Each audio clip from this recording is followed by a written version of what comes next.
internet dan keamanan di internet seperti apa akan dibawakan oleh Pak Eri Darmawan selaku wakil relawan TIK Kota Surabaya. Kepada Pak Eri, saya persilakan, Pak. Oke, terima kasih Mas Darian. Salam kenal Bapak-bapak. Ibunya ada enggak? Kayaknya enggak ada nih. Salam kenal dan selamat bergabung di acara webinar skill update kita. Jadi relawan TIK ini ada acara setiap minggu untuk mengupdate skill dari masing-masing anggota dan juga supaya bermanfaat juga bagi masyarakat lainnya. Hari ini saya akan bawakan topik tentang pengenalan internet dan keamanan jaringan. Saya mohon maaf dulu sebelumnya, topik yang saya bawakan ini sangat dasar sekali. Jadi bagi Anda yang sudah penggiat IT, penggiat teknologi gitu ya, mungkin agak sedikit bosan, tapi mudah-mudahan ada hal-hal baru yang bisa Anda dapatkan. Saya share dulu. Oke. Kelihatan ya? Saya masuk ke presentation aja. Masuk, Pak. Masuk ya? Masuk. Siap. Jadi kita bicara tentang internet dan keamanan jaringan karena kebetulan background saya ini lebih banyak ke teknis di internet. Sebelumnya kita perkenalan dulu, nama saya Heri Darmawan, saya trainer Mikrotik sejak 2007. Nah, nomor ID trainer saya itu TR0013. Jadi artinya saya ini orang ke-13 di dunia yang menjadi certified trainer Mikrotik. Saya teknisi ISP selama 8 tahun, mulai dari staff sampai operational manager. Setelah saya tidak bekerja di ISP lagi, saya bekerja sebagai konsultan jaringan komputer. Itu ada beberapa proyek yang kita kerjakan di dalam maupun luar negeri, termasuk di Australia, di Filipina, Malaysia, Fiji, dan Belanda. Saya entrepreneur, saya punya beberapa perusahaan di bidang IT, juga praktisi pendidikan. Jadi selama ini kita banyak membina beberapa SMK, terutama untuk mempersiapkan adik-adik SMK itu untuk bisa siap pakai di dunia kerja. Saya juga member aktif di JCI East Java. JCI East Java ini kumpulan pengusaha di Jawa Timur. Dan di relawan TIK saya dipercaya sebagai wakil ketua untuk relawan TIK Surabaya. Tak perlu berlama-lama lagi ya, kita langsung aja masuk ke topik. Jadi malam ini kita akan sharing tentang internet. Nah, sebelum kita bicara tentang keamanan jaringan, kita harus tahu dulu internet ini apa, kemudian bagaimana cara kerjanya internet. Saya berikan gambaran seperti ini. Jadi ini adalah topologi internet pada umumnya. Ini topologi internet pada umumnya. Jadi kalau kita bilang koneksi internet, berarti pasti ada yang ujung kiri itu perangkat yang kita pakai, sampai ujung kanan. Nah, mari kita beri nama masing-masing perangkat ini. Perangkat yang paling kanan itu saya sebut endpoint. Endpoint itu artinya perangkat terakhir yang menerima dan mengirimkan sinyal. Itu endpoint. Endpoint ini bisa berupa laptop, di situ ada smartphone, bisa berupa telepon, juga bisa berupa smart TV. Lalu yang di sebelahnya itu adalah media komunikasi. Jadi antara endpoint kita dengan perangkat yang namanya router itu ada media komunikasi. Nah, setelah itu ada router, kemudian modem, lalu ada komponen yang namanya DNS, lalu komponen yang namanya server. Biasanya kita cuma tahu pokoknya saya connect WiFi, saya connect internet, udah selesai.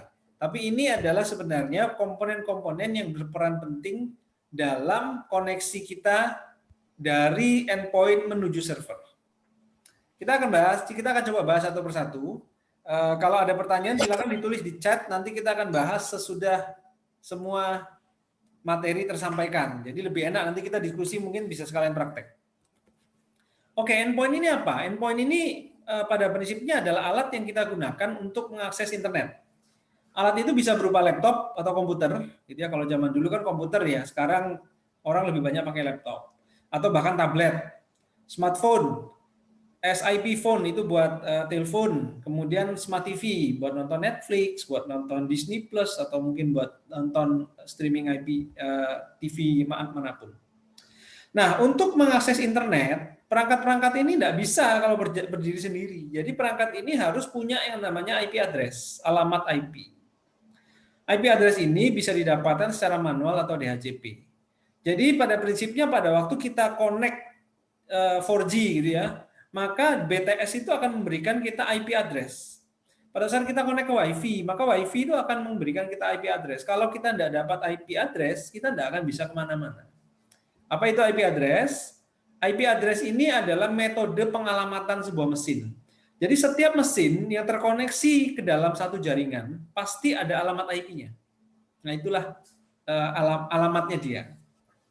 Nah kalau kita ngomong secara teknis ada dua jenis pengalamatan gitu ya, IP versi 4, IP versi 6. Saya tidak akan bahas panjang lebar di sini karena minimal yang saya inginkan adalah Anda yang masih belum ngerti tentang internet paling tidak bisa tahu, oh saya tidak bisa connect internet karena saya nggak dapat IP misalnya. Atau saya udah dapat internet tapi kok IP saya salah. Nah, itu yang ingin kita tekankan dulu. Nah, IP versi 4 itu terdiri atas 4 bagian. Jadi angkanya 1 sampai 254. Contohnya begini. 192 titik bagian pertama, 168 titik bagian kedua, 10 titik bagian ketiga, 100 bagian keempat. Jadi selalu ada 4 bagian ini. Nah, untuk gampangnya, dalam setiap kita misalnya beli perangkat, kita beli wifi dan lain sebagainya, 3 bagian pertama itu selalu sama. Nanti kita akan dapat bagian keempat itu nanti ada macam-macamnya. Jadi ada yang dapat IP address ya, alamat IP 100, 101, pokoknya angkanya antara 1 sampai 254. Nah, IP address ini bisa diisi secara manual ataupun otomatis. Kalau kita beli perangkat router atau kita dipasangi modem oleh ISP itu biasanya pasti DHCP. Ya pasti udah otomatis lah gitu ya. Nah, IP address ini kalau sudah dikasih ini seperti alamat. Jadi kalau kita mau jalan ke mana, kalau di Surabaya mungkin ke Wonokromo, ditanya Wonokromo gang berapa, nomor berapa. Nah, itu alamat. Jadi kalau sudah punya IP address berarti sudah bisa mencari dan dicari. Itu gambarannya ya. Lalu yang kedua, kalau kita sudah dapat IP address, maka ada hal yang harus kita perhatikan, yaitu media komunikasi. Kita connect dari endpoint menuju router, itu pasti ada medianya. Medianya bisa lewat Wi-Fi. Kalau Wi-Fi itu biasanya wireless, jadi handphone kita, tablet, itu rata-rata pakai Wi-Fi semua. Atau pakai kabel. Nah, kabel ini ada macam-macam juga nih. Ada kabel yang Cat 5e, ada Cat 6, ada kabel fiber optik. Kalau kabel Cat 5e dan Cat 6 itu biasanya kabel, kita nyebutnya kabelan. Kabelan ya. Kabelan ini apa bedanya Cat 5e dan Cat 6? Ya, Cat 6 pasti lebih baru, kapasitas lebih tinggi. Tapi kalau misalnya kita untuk keperluan sehari-hari, Cat 5e itu sudah cukup. Karena itu sebenarnya sudah bisa kecepatan 1 gigabit. Kecepatan apa nanti saya jelaskan agak di belakang. Ya, jadi ada endpoint ini connect lewat media. Bisa Wi-Fi, bisa kabel. Lalu kita bahas berikutnya. Berikutnya ada router. Router itu apa? Router ini kita nyebutnya sebagai, biasanya orang nyebutnya access point, pemancar, Wi-Fi, dan sebagainya. Pada prinsipnya router ini adalah perangkat yang digunakan untuk menghubungkan endpoint dengan internet. Jadi router ini menghubungkan perangkat Anda, handphone ini, dihubungkan ke internet melalui router. Apakah kita bisa connect langsung? Sebenarnya tidak bisa. Kadang-kadang router ini menjadi sesuatu yang tidak kita lihat. Contohnya kalau kita connect 4G gitu ya. Ini kayaknya ada yang bocor ya.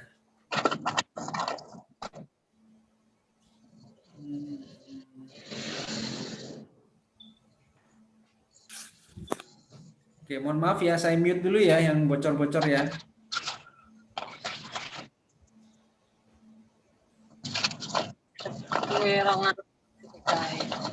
Nah, yung nang kene kayak no kabel. Oke, saya lanjut ya. Oke.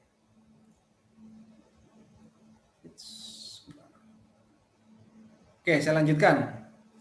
Jadi router ini bisa berupa Wi-Fi router atau wired router. Kalau di perusahaan biasanya dia punya wired router, jadi router yang koneksinya lewat kabel gitu ya. Nah, router ini biasa kita sebut gateway dari satu jaringan.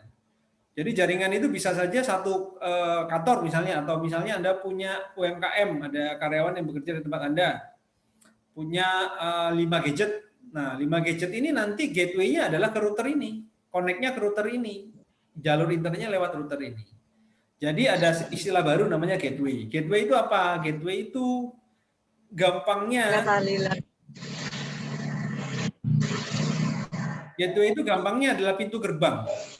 Jadi pintu gerbang untuk mengakses internet. Jadi kalau mau akses internet kita harus lewat gateway dulu. Biasanya juga merupakan IP address. IP address-nya siapa? IP address dari perangkat WiFi kita, atau modem kita, atau router kita. Itu biasanya seperti itu. Syaratnya untuk gateway bisa berfungsi adalah antara perangkat yang kita pakai dengan gateway itu harus berada di blok IP yang sama. Nah, blok IP ini apa, Pak? Gampangannya, kalau kita beli home router gitu ya, kita nggak perlu tahu lah teorinya bagaimana. Yang jelas 3 angka pertama itu sama. Contohnya gini, kalau laptopnya 192.168.10.101, maka gateway-nya pasti 192.168.10 titik angka di belakangnya. Paling umum itu angkanya 1. Jadi dalam satu IP address kan kelompok-kelompok tuh banyak IP tuh. IP 1 itu biasanya dipakai untuk gateway, biasanya ya. Nah, setiap perangkat harus punya gateway supaya bisa terkoneksi ke internet. Sekarang kita lihat contohnya. Ini contohnya data yang ada di perangkat saya. Jadi kalau Bapak Ibu lihat, di situ ada IP V4 address, IP V4 address. IP saya kebetulan 10.5.255.178. Kalau dilihat default root-nya, itu gateway-nya, default root-nya itu selalu 3 angka pertama sama. 3 angka pertama 10, 5, 255. Belakangnya 1. Nah, kemudian bagaimana cara kita memeriksa? Ini sudah connect belum ya? Ada satu tools yang di setiap komputer selalu ada. Nah, kalau di mobile phone ini harus install apps lagi, atau di tablet. Namanya adalah ping. Programnya namanya ping. Kenapa namanya ping? Ini kayak kita main pingpong. Kita kirim paket ke sana, kita terima. Jadi paketnya mantul, kita tahu, oh ya waktu saya untuk mencapai ke sana sekian. Nah, ini kalau mau dicoba boleh nih. Ayo yang buka laptop, yang pakai laptop, yang pakai handphone, mungkin harus buka laptop dulu ya. Kalau yang buka laptop bisa dicoba. Jadi masuk ke command prompt. Caranya masuk command prompt gimana? Ini saya stop share dulu. Kita langsung praktek aja biar nggak bosan ya. Saya coba share sebentar. Saya harus buka dulu nih. Ini kebetulan saya enggak pakai Windows. Jadi kalau saya contohkan di tempat saya nanti enggak nyambung nanti dengan Bapak Ibu. Nah, ini saya masuk ke Windows ya. Nah, kelihatan Windows saya ya. Nah, caranya adalah buka di sini nih, di search. Lalu ketik aja CMD. Nanti ada command prompt layarnya hitam. Ini tinggal diklik. Lalu Anda tinggal ketik ping. Pingnya kemana? Nah, kita lihat dulu. Kita harus lihat IP ya. Klik kanan, open network in internet setting. Lalu masuk change adapter. Nah, lihat nih Ethernet. Saya kan pakai Ethernet nih. Lihat detailnya. Nah, ini IP saya beda lagi sama yang di gambar tadi. Sekarang IP saya 10.9.255.80. Gateway saya berapa? 10.9.255.1. Nah, kalau saya mau coba koneksinya, saya tinggal lakukan ping. Tapi ingat, pingnya di sini harus huruf kecil, jangan huruf besar. Ping 10.9.255.1. Nah, kalau dia reply, itu berarti ping yang kita kirim, itu kita dapat balasan. Jadi di sini lihat time-nya. Yang penting itu adalah dilihat reply-nya sama time-nya. Logikanya, kalau kita connect di jaringan yang tertutup, jaringan yang dekat, itu harusnya time kita kurang dari 10 milisecond. Kalau lebih dari 10 milisecond, berarti ada delay yang cukup lama. Kebetulan saya connect lewat kabel nih, jadi dia kurang 1 milisecond. Kalau connect pakai WiFi, ya biasanya 3 milisecond, 5 milisecond itu masih bisa diterima. Jadi ini waktu. Jadi kita bisa mengukur berapa lama waktu yang dibutuhkan untuk saya ngirim bola pingpong ke sana terus dikembaliin ke saya. Ya. Oke. Sekarang saya share lagi, kembali lagi ke materi saya. Oke. Nah, ini kita jadi sampai di sini kita sudah belajar. Kalau saya connect, ya saya dapat IP, lalu saya mau cek nih. Saya connect-nya ke router saya, bagus enggak kualitasnya? Nah, caranya begini. Ya. Kemudian bagaimana kita memilih WiFi yang baik?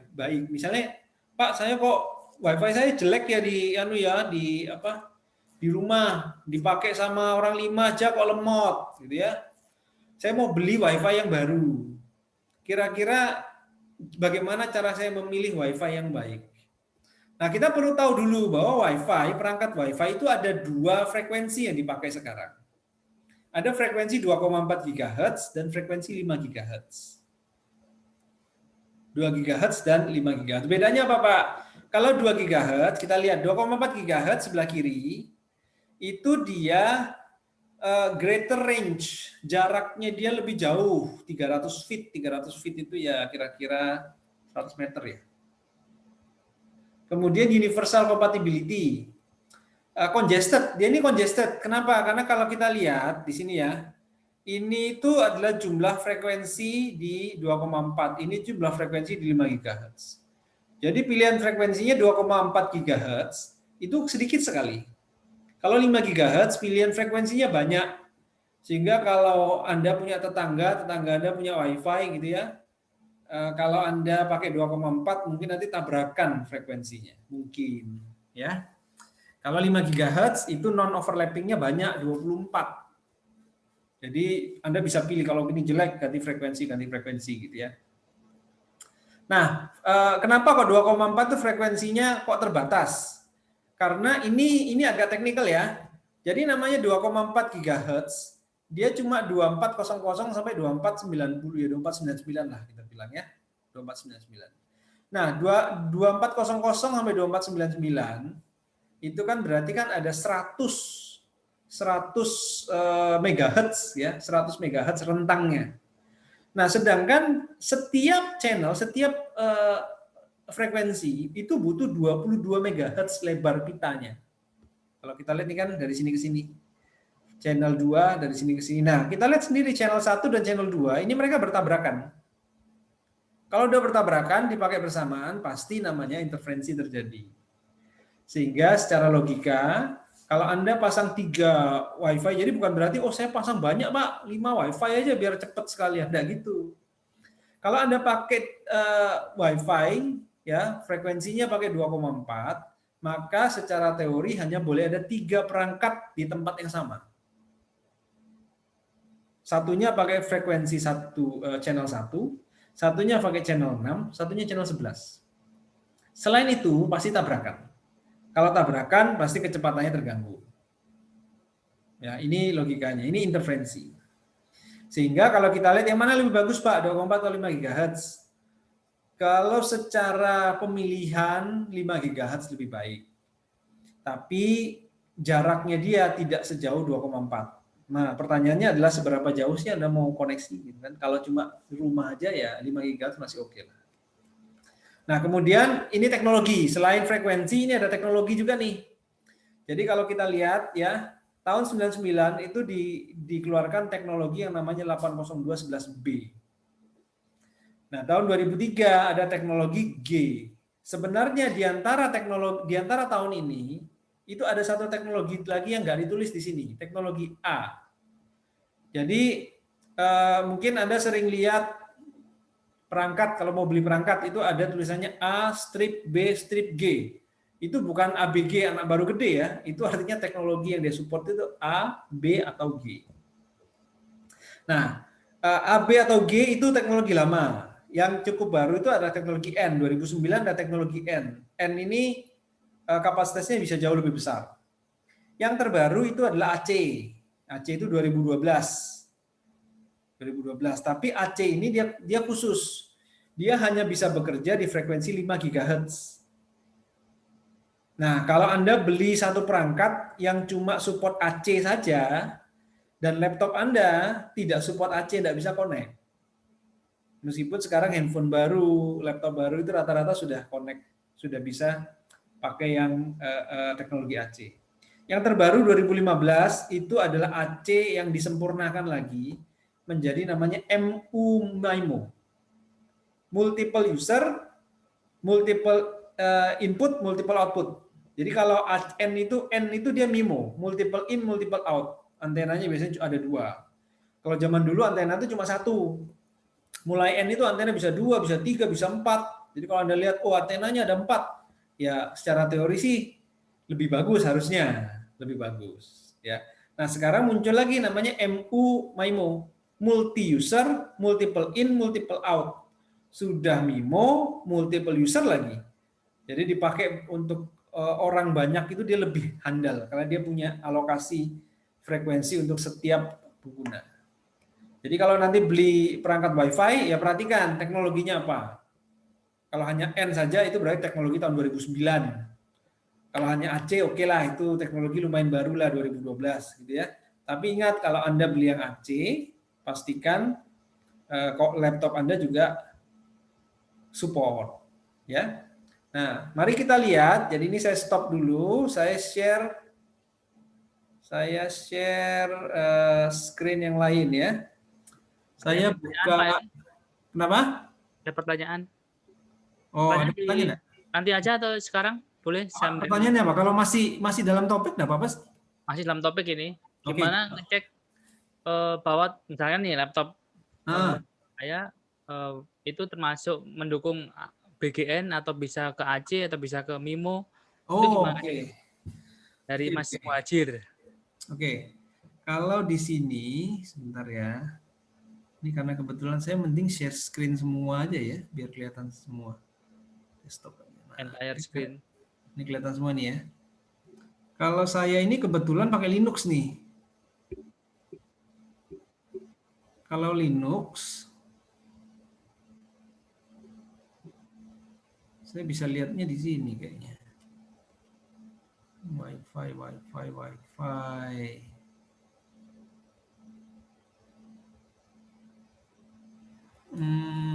Di mana ya? Biasanya sih di speknya sih, kalau di sini enggak ada.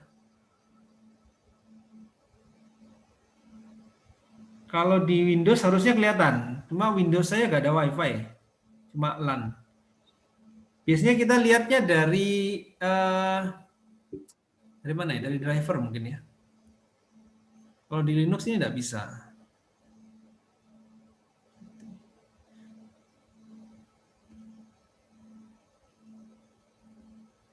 Kalau di Windows ini saya nggak bisa nunjukin sih, tapi kita bisa lihat mestinya di Windows itu biasanya kita bisa lihat. Ini kebetulan saya kan LAN nih Windows saya, jadi nggak bisa lihat. Kalau di Windows itu mestinya ada muncul tulisannya 2,4 atau 5 GHz. Saya nggak bisa tunjukin, tapi ada sih caranya.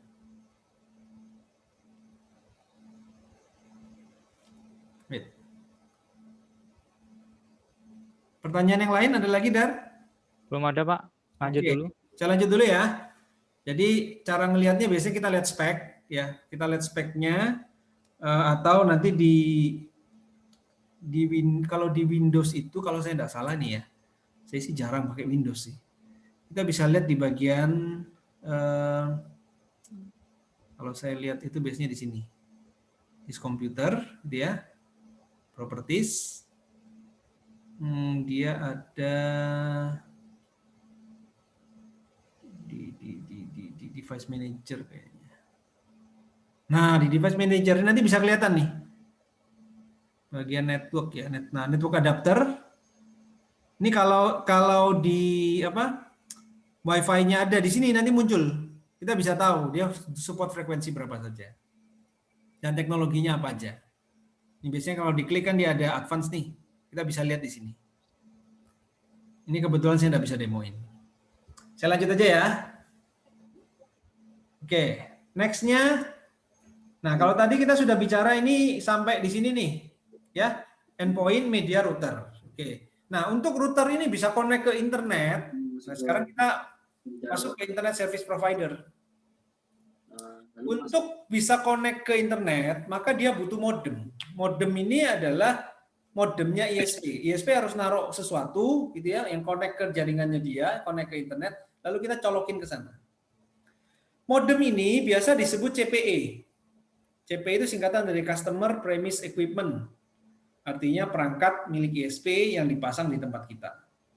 Nah, kita itu mengenal berbagai macam modem. Ada modem yang sebelah kiri, itu saya ngambil dari bawah ya, karena kalau dari atas nggak kelihatan bedanya. Ada modem yang pakai kabel warna kuning ini kabel fiber optik. Ada modem juga yang dia pakai yang tengah. Dia modemnya WiFi gitu ya. Kita connect ke WiFi, ini juga modem dan router, lalu dia connect ke 4G.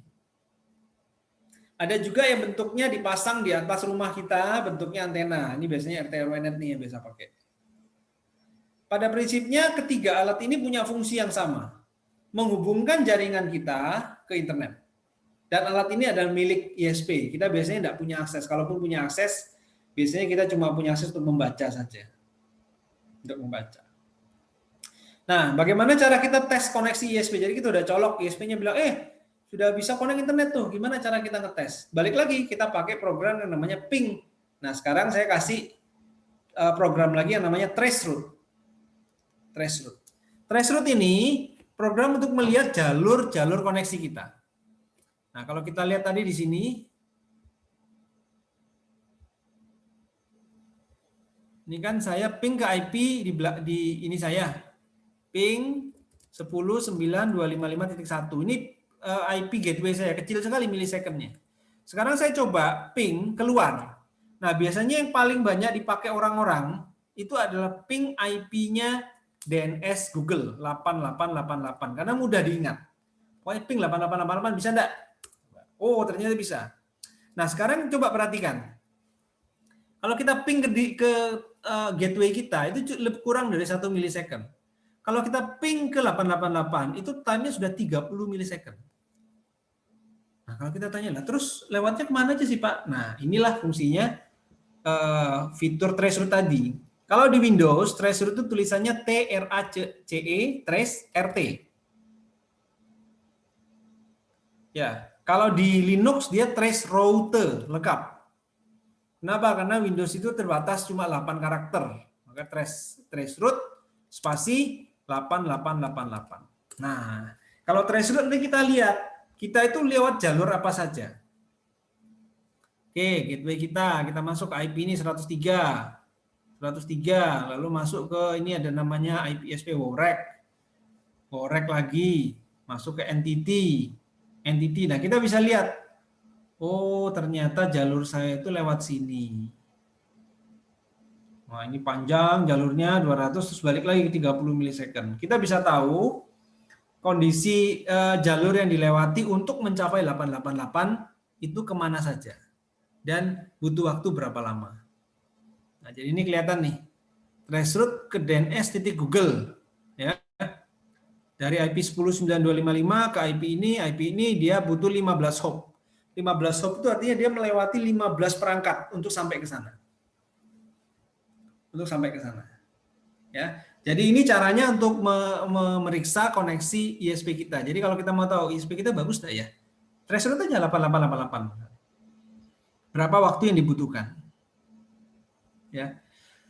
Umumnya kalau traceroute yang bagus itu di bawah 100 milisecond, ya 50 sampai 100 lah. 50 sampai 100 itu bagus. Kalau 30 itu ya bagus sekali berarti. Ya. Kalau di atas 100 itu biasanya latensinya tinggi, artinya kita ngeping ke sana, kita ngirim bola ke sana, balik lagi ke kita, itu sampai 100 milisecond itu berarti 0,1 detik, itu lama. Biasanya kalau kita connect ke Eropa itu bisa 200 milisecond, karena jalurnya lebih jauh. Oke, ini testing koneksi ISP kita. Lalu untuk bisa connect ke internet, selain kita connect ke ISP, kita perlu namanya DNS server. DNS server ini apa? DNS itu singkatan dari domain name server. Nah, apa itu domain name server? Ini adalah database nama. Jadi karena semua server itu pasti gunakan IP address ya kan. Tapi user nggak mungkin ingat alamat IP satu persatu. Kita itu sudah sangat dimudahkan. Jadi digunakan nama yang lebih familiar. Ya, mungkin Anda juga nggak hafal nomor HP istri Anda. Saya itu punya pengalaman. Waktu saya lagi di Medan, gitu ya. Saya itu handphone saya dicopet gitu. Saya mau beritahu istri saya kalau ada handphone saya dipakai pakai nomor saya gitu ya, jangan digubris ya, handphone saya barusan hilang. Saya mau telepon istri saya pinjam handphone teman saya enggak hafal nomornya. Enggak hafal nomornya gitu. Jadi kita itu sekarang cenderung enggak pernah menghafal nomor telepon, enggak pernah menghafal alamat IP karena sudah dimudahkan, semuanya ada namanya. Jadi digunakanlah nama yang lebih familiar. Nah, untuk mengartikan, jadi DNS server itu adalah nama sama IP itu disimpan sebagai satu database. Kalau saya cari nama ini, nanti IP-nya ini. Nah, contohnya gini, ini struktur sebuah domain. Jadi www.rtiksurabaya.org.id. Jadi setiap domain itu ada breakdown-nya. Yang paling kanan itu namanya TLD, top level domain. Top level domain itu ada dua macam, ada yang global TLD, ada yang country code TLD. Nah, .id itu country code, artinya yang .id itu adalah otoritasnya negara Indonesia. .my itu Malaysia. Gitu ya. Nah, jadi ini top level domain. Kebetulan RTIK Surabaya itu pakai domain or.id karena kita organisasi. Nah, RTIK Surabaya ini adalah domainnya. Domain ini nempel ke TLD. Jadi kalau ada rtiksurabaya.com itu berarti TLD-nya di global TLD. Lalu belakangnya ini, nah kalau RTIK Surabaya ini kan domain itu kita harus daftarkan di top level domainnya. Jadi kalau .id kita daftarkan di Pandi. Jadi yang mencatat nama kita itu Pandi. Nah di belakangnya RTIK Surabaya ini bebas, ini subdomain namanya. Ini adalah otoritasnya yang punya domain. Saya mau bikin webinar.rtik Surabaya itu suka-suka saya. Karena domain itu sudah kontrolnya sudah di saya. Kalau ORID itu kontrolnya di Pandi. Mereka yang kita mesti daftar untuk bisa mendapatkan domain. Nah, DNS itu fungsinya adalah pada waktu saya mengetik ini RTIK Surabaya, maka dia akan beritahu, oh RTIK Surabaya itu IP-nya 202.154.58.135. Cara ngeceknya gimana Pak? Gampang. Anda tinggal ping aja, ping www.rtiksurabaya.org.id. Nah, nanti muncul nih IP-nya. Oh, IP-nya sekian. Jadi semua yang kita ketikkan www.detik.com, kita buka facebook.com, enter, maka itu akan ditranslate oleh DNS menjadi IP. Nanti koneksi kita adalah dari IP komputer kita menuju ke IP yang di sana, bukan lagi ke Facebook. Ya, jadi DNS. Ini juga hati-hati karena bisa saja Anda misalnya pakai DNS sembarangan, Anda diarahkan ke website-website yang tidak benar. Itu bisa. Buka klik BCA, ternyata klik BCA-nya itu bukan klik BCA yang sesungguhnya, tampilannya dibuat sama. Itu salah satu celah keamanan juga yang Anda harus hati-hati. Jadi DNS ini harus gunakan DNS yang terpercaya. Ya, jangan gunakan DNS gratisan. Kadang-kadang bisa disusupi. Oke? Nah, testing DNS-nya dengan cara ping www.google.com. Nanti keluar nih, oh IP-nya google.com tuh ini. 216, 239, 38, 120. Kelihatan juga time-nya berapa. Dari sini kita bisa lihat, oh untuk mencapai Google itu saya butuh waktu berapa lama. Ya. Nah, kalau dilihat di konfigurasi biasanya ada tuh DNS tuh. Kalau di Windows tulisannya ini ya, di details. Nah, dia tulisannya adalah IP DNS server. Ini 10.925.531, kebetulan DNS servernya adalah IP gateway saya, juga 8888 ke Google langsung. Ya. Nah, ini gunakan program traceroute juga bisa. Kalau saya ini karena saya pakai Linux, ini program namanya MTR, My Traceroute. Mungkin tampilannya beda, tapi fungsinya sama. Dia melihat setiap hop yang kita lalui, ini namanya hop. Setiap router yang kita lalui, setiap hop beserta average-nya. Jadi berapa waktu yang kita butuhkan untuk pergi ke sini, pergi ke sini. Ini kan penambahnya kita tahu. Oke, jadi sampai di sini Anda sudah belajar bagaimana cara saya memeriksa koneksi jaringan lokal saya. Bagaimana saya kalau mau beli WiFi, saya mesti cari yang speknya seperti apa, ya. Lalu kemudian kita belajar untuk troubleshoot sederhana, koneksi saya ke internet ini jalan apa enggak sih? Ya kalau Anda bisa ping 8888, tapi Anda tidak bisa ping yahoo.com atau Anda bisa ping facebook.com, berarti DNS Anda bermasalah. Mungkin koneksi internetnya oke, karena Anda bisa ping 8888 misalnya. Ya. Oke. Tools untuk troubleshoot berikutnya adalah speed test untuk melihat bandwidth. Jadi kalau tadi itu kita connect enggak? Oh, connect.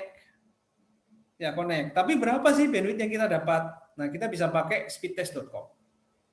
Ini hanya bisa dipakai kalau IP-nya ada, gateway-nya ada, DNS-nya benar.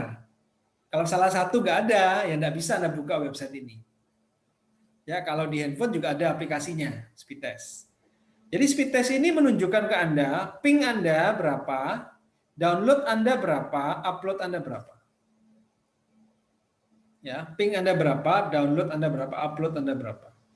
Nah, sering ada kekeliruan di orang awam bahwa ada istilah Mbps ini ya, B-nya kecil sama B-nya besar itu berbeda.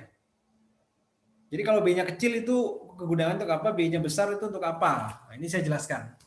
Kalau B-nya besar itu artinya byte. Jadi MB yang B-nya besar itu megabyte. Kalau MB yang B-nya kecil itu megabit. Ini satuan untuk dua hal yang berbeda. Satuan untuk dua hal yang berbeda, ya. Jadi kalau megabyte itu digunakan untuk satuan media penyimpanan. Kalau Anda beli micro SD, ya, atau Anda beli handphone, berapa kapasitasnya, berapa RAM-nya itu selalu megabyte. Karena kapasitas penyimpanan selalu diukur dengan satuan byte. Kalau bit itu adalah satuan kecepatan. Dia digunakan untuk mengukur kecepatan koneksi. 1 byte itu terdiri atas 8 bit. Jadi kalau nanti Anda download biasanya nih, yang bingungkan itu pada saat kita nanti download biasanya pakai torrent atau download manager. Download manager itu dia menampilkan megabyte karena dia melihat berapa kapasitas yang sudah terdownload. Nah, kadang-kadang ada yang komplain tuh, loh, saya langganan 10 megabit per second gitu ya. Ini kok kecepatannya cuma sekian, atau kecepatannya kok besar banget. Nah, karena ada perbedaan konversi. Hati-hati. Ya. Kalau mega itu kan sudah tahu, mega itu berarti 1000 kilo. Ya, kilo itu 1000 bit.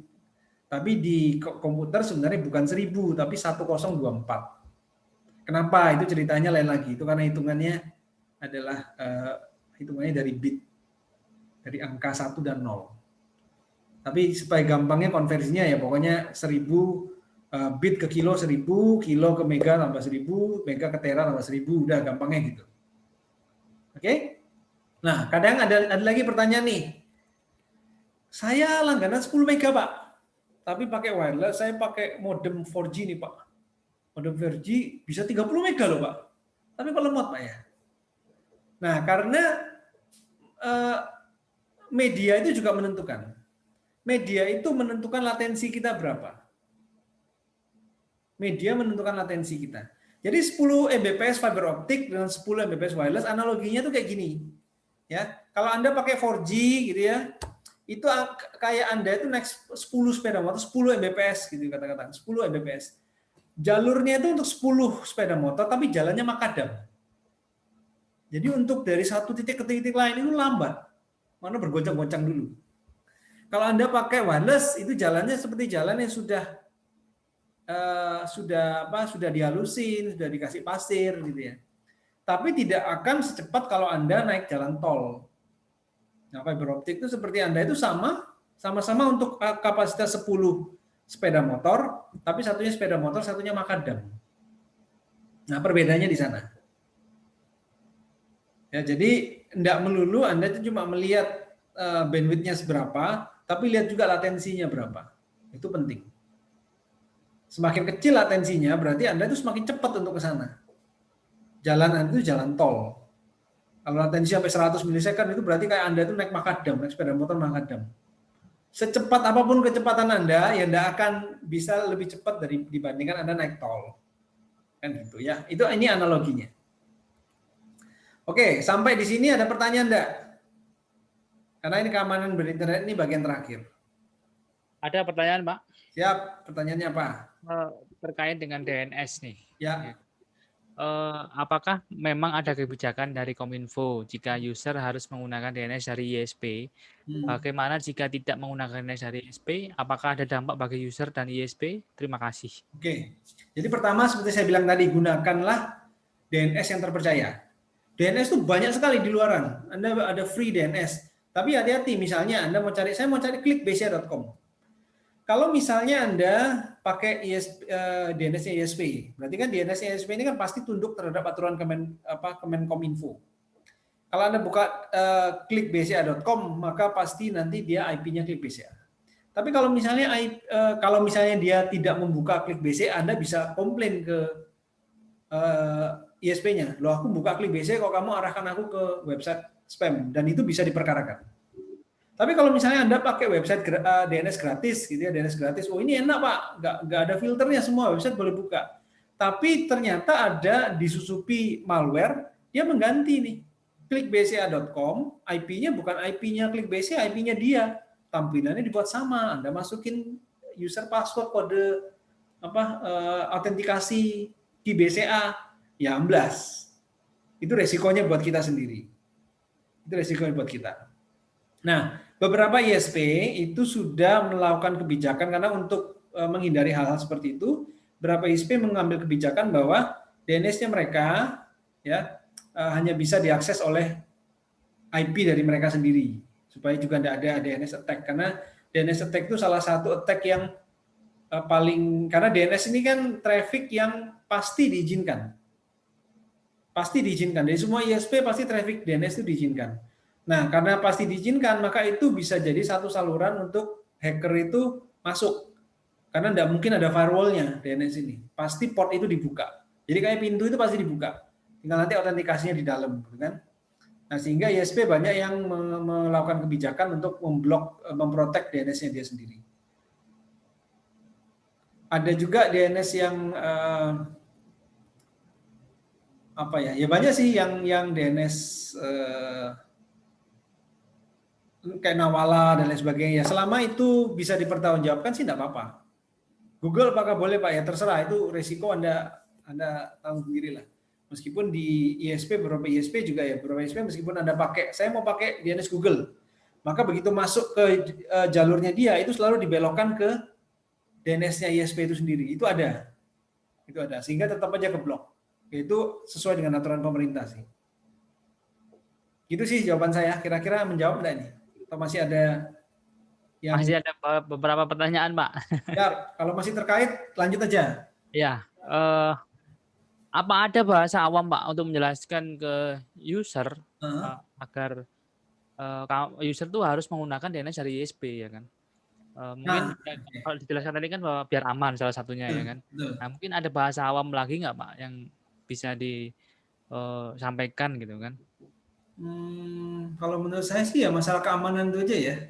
Itu kan sudah, maksudnya resiko yang cukup fatal kalau misalnya kita ngomong aja ke customer ya. Kalau kamu misalnya buka misalnya internet banking, ternyata kamu pakai DNS luar, ya kamu bisa aja ditipu orang karena di DNS luar nggak bisa dipertanggungjawabkan. Kamu mau komplain ke mereka juga nggak bisa. Siap. Terkait tentang VPN sekarang, Pak. Ya. Yang tadi masih ada hubungan dengan traceroute. Yes. Jika kita menggunakan VPN, Pak, apakah berbeda traceroute-nya jika kita tidak menggunakan VPN? Pasti berbeda. Pasti berbeda. Karena akan ikut jalur yang VPN ya ketika kita menggunakan VPN dan kita traceroute dengan tanpa VPN pun dia akan menggunakan jalur yang berbeda. Maksudnya kan seperti itu, Pak ya. Betul. Saya kasih contoh ya. Ya. Sorry kok di stop share. Saya kasih contoh. Saya punya VPN nih.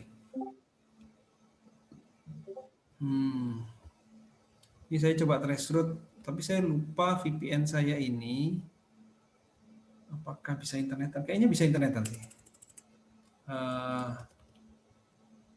Traceroute Detik Surabaya.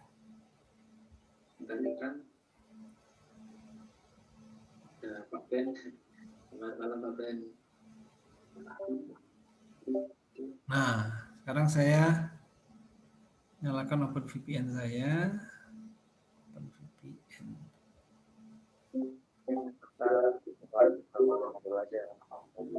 OpenVPN. Kan ada yang mau bertanya atau penasaran ini tentang cara kita dulu. Connect. Oh, failed ya. Udah ditutup berarti VPN-nya.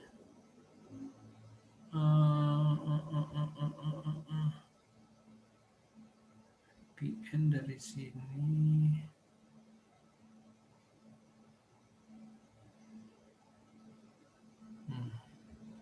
Ini kalau saya VPN mungkin saya akan putus sebentar ya.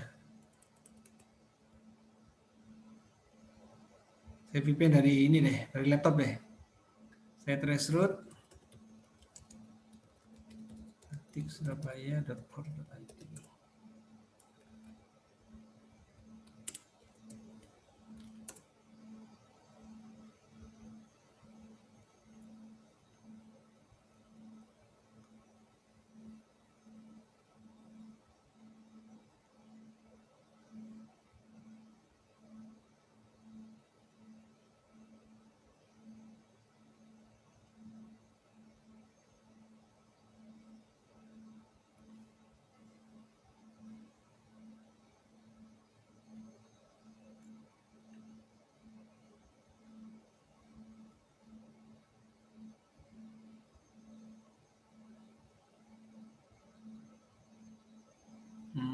Oke, sampai sini ya. Kita lihat CR42 ini.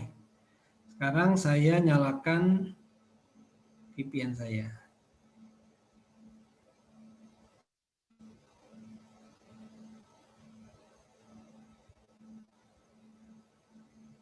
Oke. Nggak tahu IP-nya itu, Pak.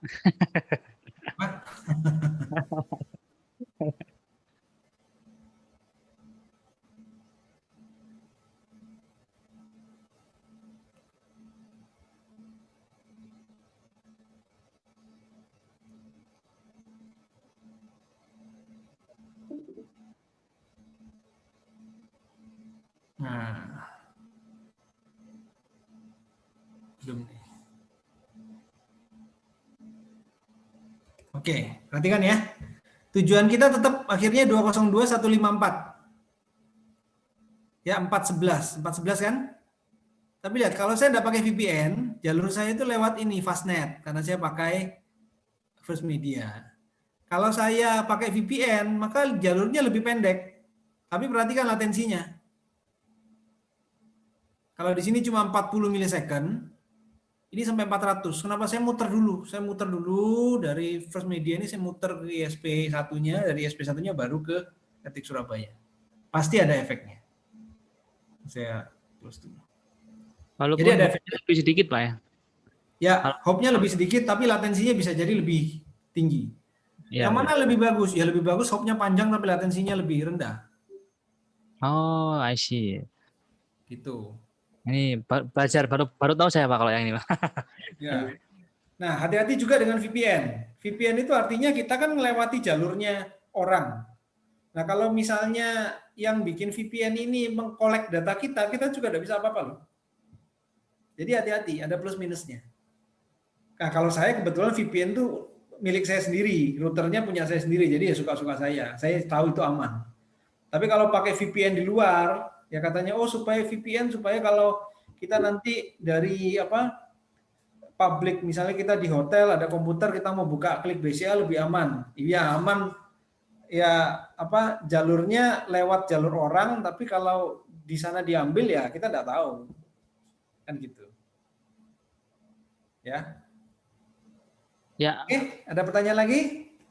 Saat ini belum ada. Bisa lanjut ke keamanan berinternet ya, Ini ya, Pak? bagian terakhir. Keamanan internet itu saya tidak akan bahas banyak teknis ya. Jadi tujuan saya hari ini bukan untuk ngoprek firewall dan lain-lain, enggak. Cuma memberi pengetahuan tentang topologi internet. Kan kita sudah belajar endpoint nih. Kita punya handphone, connect lewat WiFi ke router. Routernya juga saya belikan yang AC MU MIMO misalnya. Saya connect ke internet. lewat ISP, dia kasih modem di tempat saya sudah bisa DNS. Bagian terakhir itu adalah server. Jadi setiap kali kita connect ke internet, maka kita itu pasti menuju sebuah server. Saya buka facebook.com, berarti saya mengakses server Facebook. Saya buka Instagram, saya mengakses server Instagram. Saya buka TikTok, ya, saya ngerekam TikTok. Saya itu sebenarnya mengakses servernya TikTok. Lalu ini oke lah, kita bisa buka. Lalu apa concern keamanannya? Kalau kita ngomong keamanan jaringan, nah, yang pertama jaga privacy. Karena ada istilah begini, ya, Anda baca istilah di bawah. There is no cloud computer, it's just someone else's computer. Jadi namanya cloud computer itu sebenarnya tidak ada. Anda itu naruh, kalau Anda, oh data saya itu disimpan di cloud. Kalau cloud itu bukan Anda yang manage, bukan server Anda sendiri, maka itu Anda taruh di tempat komputernya orang lain. Jadi apapun data yang Anda masukkan, itu akan tersimpan di server. Servernya punya siapa? Kalau itu punya orang lain, maka tersimpan di datanya orang lain. Jadi berhati-hatilah dalam menginput data pribadi. Contohnya misalnya ada yang minta tanggal lahir, minta nama, minta alamat. Ya hati-hati, harus dilihat dulu. Bener nggak ini valid nggak? Kalau cuma untuk ikut kuis yang katanya bisa dapat hadiah handphone, sebaiknya jangan. Karena semua rekam jejak digital tidak akan bisa terhapus, terutama kalau cloud-nya itu memang didesain dengan bagus untuk mereplikasi data. Anda masukin aja nama Anda, tanggal lahir Anda, kalau data sudah direplicate kemana-mana, maka meskipun ada bom servernya, data centernya, maka dia masih simpan di data center lain. Hati-hati. Ya, jadi ingat, there is no cloud computer, it's just someone else's computer. Itu cuma komputernya orang lain. Jadi nggak ada yang namanya cloud itu. Ini kalau kita ngomong istilah keamanan ya. Tapi kalau untuk kenyamanan ya beda lagi. Saya simpan semua foto saya di Google Foto, Pak, supaya kalau saya ganti handphone otomatis foto saya muncul semua. Ya, itu kenyamanan ya. Itu bukan, kita nggak ngomong privacy. Kalau privacy ya sebaiknya jangan. Kalau mau paranoid lagi, bikin sendiri cloud. Saya dulu pernah. Berapa tahun lalu saya tuh saking paranoidnya saya bikin sendiri Google Drive, itu saya bikin pakai satu program namanya Nextcloud. Mirip seperti Google Drive, fungsi-fungsinya sama. Cuma capek juga maintain servernya karena update terus kan. Ya, jadi antara kenyamanan dan keamanan itu ya dua hal yang agak sulit dijadikan satu. Yang kedua, hati-hati kalau ikut kuis. Perhatikan. Anda buka Google, Gmail gitu ya, itu ada keamanan ganda, double security-nya. Ya ada dua, ada 2FA, pakai Google Authenticator, pakai SMS, pakai email, atau pakai secret question. Kadang ada orang yang secara tidak sadar itu memberikan jawaban atas secret question-nya dia. Contohnya begini, coba perhatikan dua gambar ini. Ya. Saya pernah nih, ini gambar ini benar-benar saya ngambil dari sosial media saya, diposting oleh seseorang atau siapa gitu ya. Dia tulis gini, honor a pet who is not with you anymore. What was their name? Jadi ini namanya social engineering. Anda digiring untuk melihat masa lalu Anda. Aduh iya ya, aku dulu punya peliharaan namanya Perry misalnya gitu ya. Sudah tidak ada. Tak petik, iya, sudah berapa tahun lalu meninggal namanya Perry. Padahal ini adalah salah satu secret question yang sering dipakai. Anda lihat ya, sebelah kiri. Apa aja secret question yang bisa dipakai? What was your first car? Apa mobil pertama Anda? Kadang-kadang ada pertanyaan, oh iya, penggemar mobil apa gitu ya? Ya, kadang-kadang bisa sharing mobil apa yang kamu punya. What is your favorite movie? Jadi kalau ada pertanyaan di internet ya, komentarinya adalah apa favorit movie Anda, jangan diisi. Yang ketiga, what is your favorite pet's name? Ini kan sebenarnya sama dengan yang ditanyakan di sebelah kanan. Jadi pada saat Anda tidak sengaja mengkomentar ya nostalgia tentang peliharaan Anda dulu gitu ya, secara tidak langsung Anda tuh mengekspos. Ada juga yang bilang tanggal berapa say congratulations, selamat untuk anniversary Anda bulan berapa. Kalau Anda isi itu berarti secara langsung Anda beritahu Anda tuh menikah anniversary-nya tanggal berapa. Atau kelahiran anak Anda itu jangan pernah diekspos. Jangan pernah diekspos. Ya, makanya kalau Anda cari tanggal lahir saya itu tidak ada di Facebook, itu tidak ada yang nyelamatin saya waktu tanggal lahir saya, tidak ada karena tidak pernah saya publish, tidak pernah saya expose. Ya, oke. Jadi hati-hati kalau Anda ikut kuis, jangan sekedar wah seneng nih ada kuis, aku nostalgia, aku apa gitu ya. Biasanya pertanyaan, where did you go on your honeymoon? Nanti mungkin ada pertanyaan social engineering ngomong ya, apa ceritakan tentang honeymoon Anda. Wah ini Anda nostalgia, iya ya. Bulan madu di sini cerita di komen, nah bahaya. Itu kalau dikolek data Anda. Oke? Berikutnya, simpan data pribadi, jangan sembarangan memberi foto KTP. Karena lagi marak sekarang pinjol-pinjol itu pakai KTP-KTP yang ya entah dari mana gitu ya. Anda tidak minjem, nanti Anda yang ditagih. Hati-hati. Hati-hati. Lalu jangan asal klik. Ini tips juga nih. Kalau Anda terima email, contohnya nih. Anda perhatikan email ini. Email ini ceritanya email dari Mikrotik. Ya, email dari Mikrotik suruh Anda ngeklik link. Tapi kalau Anda lihat link itu nggak ada hubungannya dengan Mikrotik. Itu website apa? tmnejokaharta.info. Kalau kayak gini ini patut Anda curigai, jangan langsung diklik.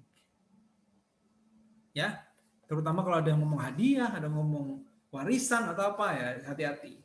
Ini ada lagi nih, perhatikan. Ya. Yang kiri, Mrs. Sharon Farkuhan, Nancy Lefemin. Nah, ini dari namanya dengan email aja udah tidak sama. Kemudian dia bilang, emailnya server.scu.edu.au, itu aja nggak sama. Hati-hati. Nah, klik here to view your message. Anda klik, ya mungkin virusnya masuk. Ya, atau yang sebelah kanan, tuh kalau dibaca from-nya, wih, dari iTunes nih. Ya, dari iTunes, kok aku kapan beli iTunes? Tapi lihat dulu emailnya. Emailnya belum tentu asli, belum tentu benar gitu. Jadi hati-hati. Ya, jadi kalau Anda sebelum ngeklik link, Anda harus lihat dulu link itu apa. Kalau di iTunes linknya linknya Apple enggak? Kalau enggak Apple ya jangan, hati-hati. Cek pengirim email. Kemudian ini tips bagi Anda pengguna mobile ya. Jangan terlalu mengumbar data Anda sendiri. Anda lihat yang sebelah kiri. Sebelah kiri itu saya install. Saya memang punya, saya install apps AliExpress. AliExpress itu mau belanja tapi dari luar negeri gitu ya. Itu permission yang saya allow itu enggak ada sama sekali. Coba lihat, dia minta permission apa? Dia minta permission ke kamera. Dia minta permission ke kontak. Dia minta permission ke location. Buat apa? Untuk apa dia perlu tahu lokasi saya? Cukup saya kasih alamat aja, Anda tidak perlu tahu koordinat saya. Untuk akses mikrofon, ngapain saya belanja nggak pakai mikrofon kok? Nah itu hati-hati. Kadang-kadang kalau kita install aplikasi, permission ini tinggal di yes semua. Anda izinkanlah sesuatu yang masuk akal. Contohnya Gojek, GoFood, Anda pesan GoFood, Anda harus open location, ya masuk akal karena dia kan harus tahu koordinat Anda. Ya udah, enggak apa-apa, itu di-allow. Kalau selama saya enggak perlu, GPS itu enggak pernah saya nyalakan. Kalau mau order GoFood, dia harus nyalakan GPS, ya udah saya nyalakan GPS. Cuma sebatas itu. Nah, berhati-hatilah terhadap hal-hal begini. Lalu Google account, banyak orang bilang, ini loh, aku setahun ini dikasih statistik sama Google, aku kemana aja. Oh, Anda ke sini, kan di sini ada kelihatan grafiknya gitu ya. Senang kadang-kadang lihat gitu. Tapi apa Anda enggak mikir? Berarti Google tahu loh Anda kemana. Kalau saya, semua activity control itu saya matikan. Location history saya matikan. Google tidak perlu tahu saya di mana. Apakah dengan begitu Google tidak mengambil data saya? Tetap diambil. Tapi kan anonymous.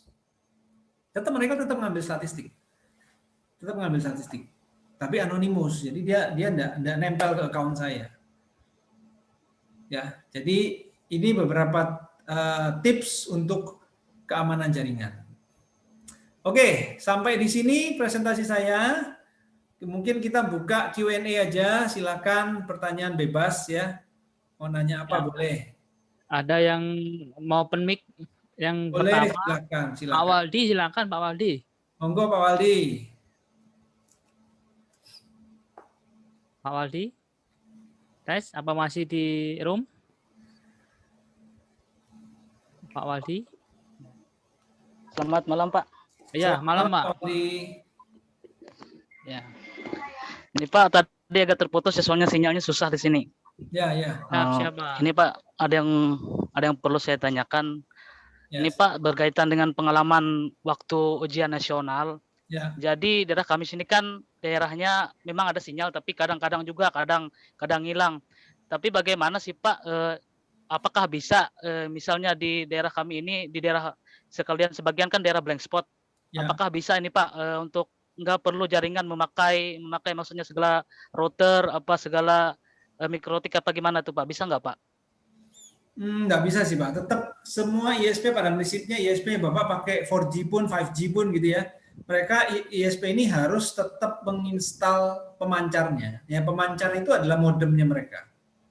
Nah, terus gimana cara mengakalinya Pak? Kalau misalnya Bapak memang serius untuk itu ya, di anu aja Bapak ini aja belajar distribusi internet gitu ya. Nanti ya syukur-syukur bisa dijadikan bisnis, nanti bisa kerjasama dengan ISP setempat gitu ya untuk menyalurkan internet ke sana. Internetnya nanti lewat WiFi. Itu yang biasanya sama teman-teman disebut RT/RW-net.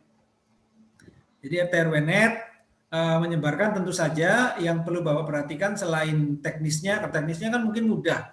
Nanti Bapak belajar sebentar, pasang antena gini-gini. Yang hal yang perlu diperhatikan adalah legalitasnya.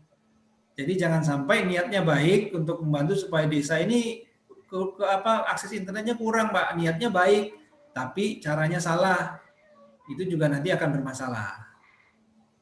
Itu, Pak. Nanti kalau misalnya butuh bantuan, saya nggak tahu di RTIK Kalimantan Tengah itu siapa ya, Mas Darian? Coba nanti saya tanyakan dulu, Pak ya. Ya, coba nanti ini aja keep in touch aja Pak, kontak Pak Darian atau kontak saya. Ya. Nanti kita arahkan ke teman-teman relawan TIK yang terdekat di sana, yang mudah-mudahan mereka bisa bantu. Ya, mungkin Pak Waldi bisa chat di Instagram RTIK Surabaya, bisa dicari Pak. Nanti akan kita tanyakan ke grup RTIK Leaders. Nanti akan kita hubungkan, ada yang nanya nih, kan area Kalteng gitu kan. Nah, nanti kita akan infokan via chat yang Bapak chat ke Instagram RTIK Surabaya seperti itu. Ya, karena sebenarnya Ya. salah satu alasan dulu relawan TIK dibentuk itu adalah untuk membantu penetrasi Pak. Karena ini Pak kan Pak masalahnya kan nanti akan menghadapi asesmen nasional. Jadi kan itu kan diperlukan nanti. Jadi memang sih Pak ada dari memang ahlinya, tapi kan nggak mungkin juga dia terus standby di tempat Pak. Kadang kan mereka kan harus ke sana kemari mencari tempat juga membantu orang lain. Jadi itu Pak kendalanya Pak. Nah itu Pak, makanya nanti melalui pelatihan itu harapannya Bapak atau pemuda-pemuda di sana juga bisa mengerti, sehingga tidak perlu sampai bergantung kepada orang luar yang mungkin untuk mencapai daerah Bapak butuh waktu gitu loh. Ya Pak.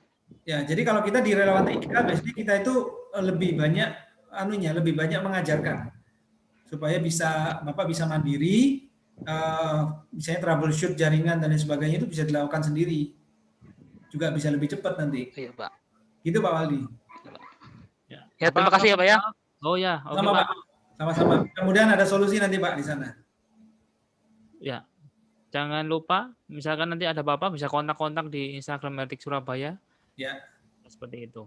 Atau juga di website RTIK Surabaya itu ada WhatsApp saya yang saya pajang untuk info ya, karena sebagai sekjen. Jadi kalau ada pertanyaan-pertanyaan terkait RTIK, kalau bisa kita jawab pasti akan kita jawab. Tanyakan saja. Seperti itu. Kemudian ada pertanyaan lagi Pak. Ya. Terkait dengan WiFi. Untuk WiFi generasi AX itu apa ada Pak ya?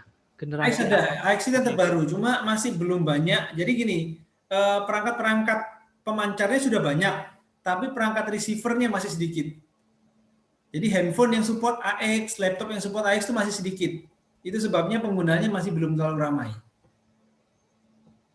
AX itu generasi yang terbaru, tapi ya itu masih belum terlalu umum untuk dipakai. Oke. Semoga menjawab Pak Jansen.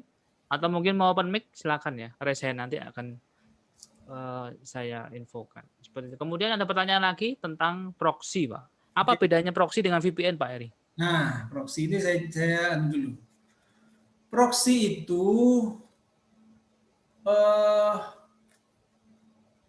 mungkin analoginya mirip seperti VPN. Bedanya kalau VPN itu kan kita mengakses semua jalur. Jadi kalau kita VPN dari A ke B kayak tadi itu ya, hop-nya otomatis memendek. Nah, kalau proxy ini dia itu cenderung hanya membelokkan website. Dan website yang bisa dibelokkan itu hanya website yang berbasis HTTP. Jadi kenapa kok kita ada proxy dulu, zaman dulu ya, kenapa kok ada proxy? Itu karena kita itu mau menghemat bandwidth. Jadi kalau orang sudah buka website detik.com, ya, kemudian orang di sebelahnya buka detik.com lagi, mereka itu tidak pergi ke detik.com, ke servernya detik.com tadi. Tapi yang pertama kali dia melewat ke proxy ngambilin buat dia, lalu disimpan oleh proxy ini.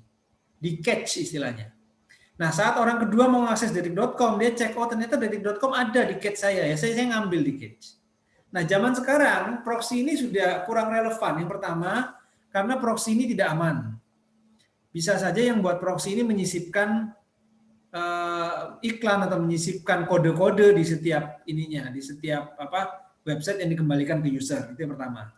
Yang kedua, karena sekarang metode akses website itu sudah mulai ke HTTPS, bukan lagi HTTP. Sedangkan HTTPS itu kan secure.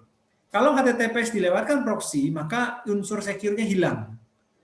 Nah, sehingga sekarang cara mengakalinya gimana? Proxy ini oleh beberapa provider besar seperti Google gitu ya. Mereka mengakalinya dengan cara membuat Google Cache di ISP. Sehingga nanti kalau kita ngakses Google kelihatannya kok deket ya. Padahal Google kan di Amerika nih, latensinya tapi cuma 30 milisecond. Karena Google itu sudah naruh Google Cache di ISP itu, ISP tempat Anda berlangganan. Sehingga dia mirip seperti proxy, tapi khusus untuk Google saja. Jadi semua layanan Google yang berbasis HTTPS itu di cache di sana. Terutama konten-konten yang sering dipakai. Jadi proxy itu sekarang udah jarang dipakai, digantikan dengan cache yang di-provide oleh provider. Jadi Google buat, kemudian apalagi ya mungkin ya. Akamai itu kan dia sifatnya lebih global ya. Ya, Google, Akamai, ya kayak gitu-gitu. Jadi ini juga menghemat bandwidth-nya ISP. Sehingga ISP itu dia cuma langganan bandwidth ke internasionalnya jadi lebih kecil. Tapi bandwidth yang di-deliver ke customer bisa lebih banyak. Karena konten-konten yang bisa dibuka itu sudah ada di ISP itu sendiri. Itu. Proxy sekarang udah jarang. Dulu proxy itu tahun ya awal-awal 2000-an lah ya. Zaman-zamannya warnet gitu. Nah, warnet itu sering tuh pakai proxy. Jadi bisa menghemat bandwidth banyak karena dulu harga bandwidth kan mahal tuh. Kalau sekarang udah relatif lebih murah lah. Itu ya, semoga menjawab. Kalau masih belum puas open mic aja. Ya, dari Pak Jarmiko, Ertik Magetan yang tanya tadi. Semoga menjawab Pak Jarmiko. Ada yang mau, atau mungkin mau open mic silakan ya. Open mic, monggo Pak Jarmiko. Nah, saya mau nanya Pak. Ya. Terkait tentang tadi permission HP tadi loh Pak. Ya. Sebenarnya aplikasi itu kita butuh, cuman ternyata permission HP-nya ada yang mengerikan itu. Sebaiknya gimana Pak ya? Tetap masang atau ya udahlah karena kita worry akhirnya jangan dipasang. Tergantung aplikasi apa. Jadi saya itu pakai handphone, tapi ini ini maksudnya disclaimer lah, bukan saya yang di beberapa handphone itu ada security privacy kayak gini. Saya itu nginstal program yang namanya Whoscall. Whoscall itu kan berarti dia nyimpen database nomor-nomor gitu ya. Nomor-nomor nomor telepon, sehingga kalau ada yang spam gitu saya laporkan ke Whoscall nih. Saya laporan supaya nanti kalau nomor itu muncul di orang lain yang pakai Whoscall juga muncul, oh ini spam gitu, dia enggak jawab. Nah, tapi salah satu kekurangan dari Whoscall ini adalah dia minta akses ke kontak kita. Nah, itu kan bahaya nih. Nah, tapi ada beberapa, kalau handphone yang saya pakai ini Realme. Realme itu ada fitur privacy kita bisa akses, kita bisa bikin beberapa apps, misalnya, oh ini kontak di apps ini saya allow tapi saya kasih data kosong. Dia bisa begitu. Sehingga itu saya buat untuk who's call. Jadi who's call itu saya ngasih data kosong, data kontak saya yang dikasih itu bukan kontak saya keseluruhan, tapi data kosong. Itu fiturnya dari OS-nya handphone. Saya nggak tahu apakah OS lain ada nggak fitur seperti itu. Nah kalau memang perlu kayak saya ya, saya perlu karena kadang-kadang ditelepon sama bank apa begitu spam langsung saya blok gitu ya. Kartu kredit biasanya Pak. Ya. Sering. Betul. Makanya sekarang saya pakai Realme karena Realme punya fitur, saya nggak tahu apakah handphone lain punya fitur itu atau enggak. Sepertinya itu bukan fitur bawaannya Google, tapi dari embedded-nya ini apa manufacturer perusahaan. Nah itu menurut saya cukup berguna karena nomor kontak itu kan saya juga nggak mau share kontak saya meskipun dia declare bahwa kontaknya nggak akan dipakai, tapi kan saya nggak mau. Ya, siapa yang akan menjamin? Ya betul. Misalnya ada aplikasi-aplikasi apa ya yang minta kayak ada beberapa aplikasi dia minta akses ke kamera. Karena mungkin pertama kali kita harus scan apa gitu ya. Nanti setelah saya selesai scan, ya kamera saya matikan. Kalau misalnya dia memaksa untuk meminta kamera, saya tergantung saya butuh apa enggak. Kalau enggak butuh-butuh banget, saya hapus. Saya kadang-kadang gitu. Baru tahu kalau ada fitur itu, Pak. Saya kadang juga mikir, gimana caranya hanya mengalau hanya untuk yang aplikasi ini saja gitu kan. Biar nggak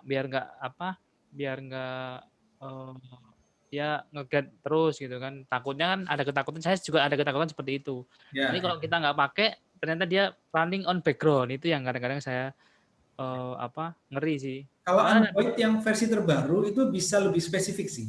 Bisa lebih spesifik, jadi kita allow hanya kalau kita pakai aplikasi itu. Jadi kalau dulu kan allow deny, dia ada tengah-tengah sekarang. Allow when using the apps. Jadi waktu apps-nya ditutup, maka permission itu langsung ditutup. Itu ada. Siap. Ada pertanyaan, Pak.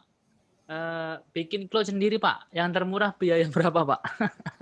Kalau mau bikin cloud sendiri, itu resource-nya itu bukan hanya perangkat, tapi juga waktu.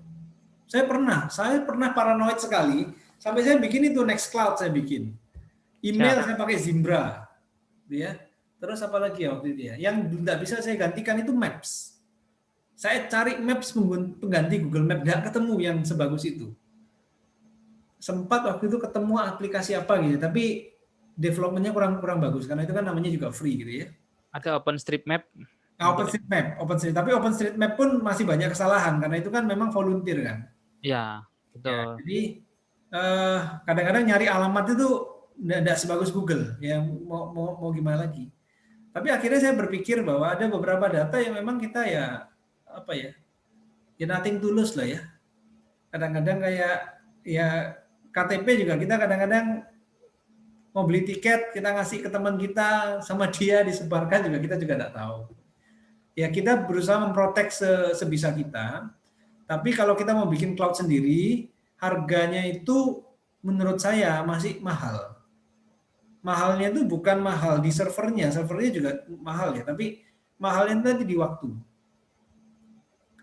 Saya waktu install Zimbra itu sempat error, saya 3 hari nggak kerja ngurusin itu toh, supaya mail servernya bisa nyala lagi. Ya itu zaman-zaman paranoid saya lah ya. Sekarang sudah enggak terlalu. Kayak orang bilang WhatsApp mengambil data kita, ya sudahlah, mau ngambil apa sih mau diambil gitu. Ya gitu sih. Tapi kalau mau bikin cloud sendiri minimal punya server. Punya server, punya IP, yaitu biayanya berapa ya? Kalau langganan, katakanlah langganan VPS yang sebulan 800.000, 1 juta itu sudah gede sih harusnya. Udah gede ya, katakanlah 1 juta lah sebulan gitu ya, sudah bisa dapat VPS. Nah yang paling mahal itu sebenarnya resource waktunya. Waktu kita tuh habis di sana. Gitu. Kalau mau nyoba boleh, kalau mau kayak sharing file itu ya Nextcloud itu sangat powerful menurut saya. Jadi kita bisa, saya share ke si A saya bikinkan username dan itu udah gratis itu. Kita install itu udah nggak bayar apa-apa. Begitu. Ya, seperti itu Pak Ari Wibowo yang nanya, Pak. Oh, Pak Ari. Ya. Ya. Lebih murah langganan sih, Pak. Kalau mau bilang Yang ngurusin rahasia. ya, mending diuruskan ke orang lain, Pak. Ya, diuruskan ke orang lain juga bisa. Ya, misalnya apa Darian mau buka servis itu juga boleh, Dar. Iya. Nah, tapi paling gampang langganan Google Drive aja, Pak. Iya, Di betul. Google Drive itu saya langganan 100 giga itu cuma 30.000 per bulan. Ya, bagi saya ya sudah itu solusi yang istilahnya saya bisa ngurusi hal lain dibandingkan Ya. ngurusi hal-hal yang aneh-aneh gitu. Ya tinggal kita nanti memproteksi username password kita aja. Jadi kan benar-benar Google-nya harus kita proteksi. Itu aja sih. Ada pertanyaan lagi nggak? Kira-kira ada pertanyaan apa lagi? Saya stop share aja ya biar bisa bebas. Ada pertanyaan, jika dua laptop terkoneksi dalam satu WiFi yang sama, Ya. kan bisa bertukar file. Ya. Lantas jika file diakses pakai smartphone, pakai akses apa? Maksudnya gimana? Ada dua laptop, connect dalam WiFi yang sama, ya kan? Okay. Itu bisa transfer file, Pak.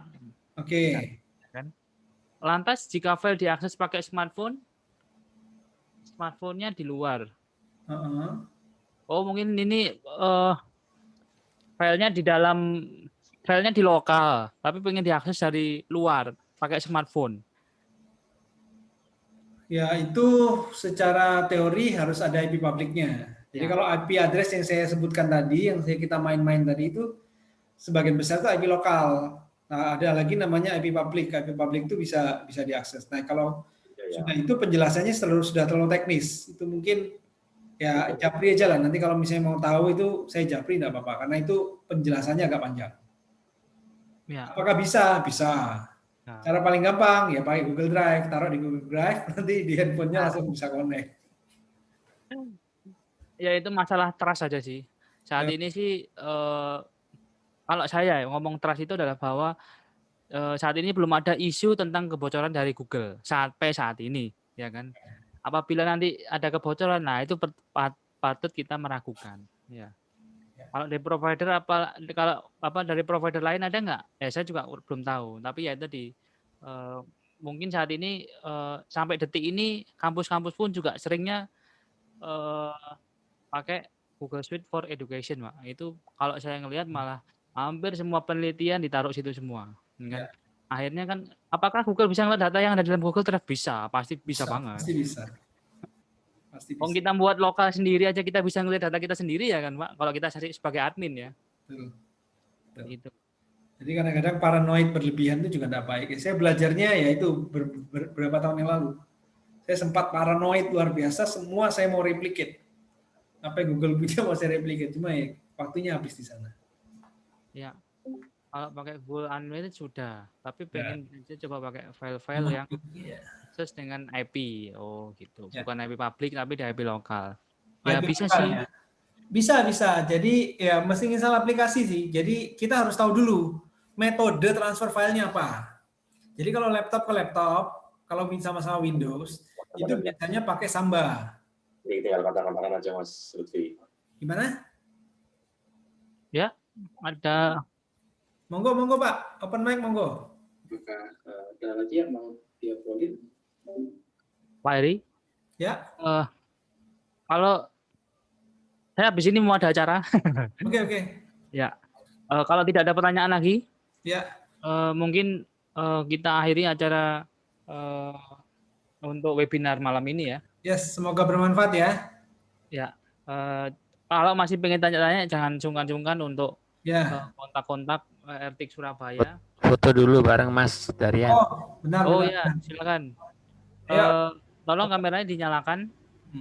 Kebetulan sekali lagi tidak bisa pakai webcam ini. Gak apa-apa, kamu sudah ganteng kok ya. Yang foto siapa ini? Pak Ari atau? Pak Ari aja ya? Saya juga bisa. Oh bisa, oh iya. Oke, ayo foto dulu lah kita.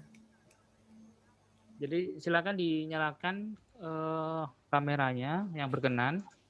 Akan kita screenshot untuk foto. Oke?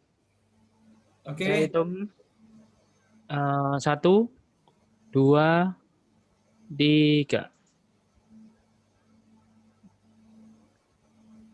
Oke, karena layar saya besar, cuma 1 aja cukup. Oke, siap. Ya, Terima kasih Double Bapak-bapak. screen layarnya. Ibu. ya. Semoga bermanfaat ya.